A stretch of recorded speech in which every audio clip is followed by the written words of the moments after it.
Hey guys, my name's Tyler Smith here with MarineMax Texas Mastercraft. Today we're going to take a look at a Crest Caribbean LX 230. This boat has a 250 Mercury on the back of it.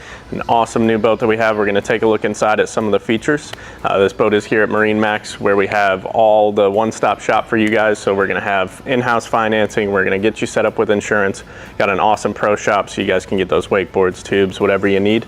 And also we have an amazing service department that's going to be able to take care of you, give you that peace of mind while you guys are out there on the water. Let's take a look inside.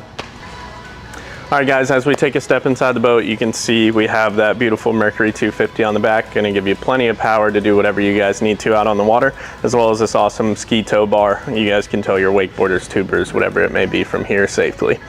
As we go forward, you can see we have our two loungers here in the back with a center walkthrough. Makes it really easy to go through the boat. Anybody can access it. And we also have this table mounted here with cup holders in it as well.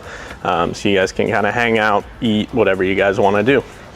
As we step forward, we did option this with the dual helm option, so you can have your passenger here looking forward, watching the waterway ahead of you. On the dash, we have our Simrad Go 7 right here. This is going to have all of your information. You're going to have a chart plotter, fish finder, depth finder, anything that you guys need out there on the water, as well as all your switches, your gauges, and your throttle for that 250 Merc. As we go forward, we also have the dual loungers up front. There's going to be storage underneath all these seats, so you guys are going to be able to put away those life jackets, towels, anything that you need, not have them cluttering up the boat. But you can see we have a ton of space up here. Cup holders recessed. You're never going to be looking for a cup holder when you're out there on this boat. Again, this is a Crest Caribbean LX 230 here at MarineMax Texas Mastercraft. My name's Tyler Smith. Give me a call and we can get you squared away.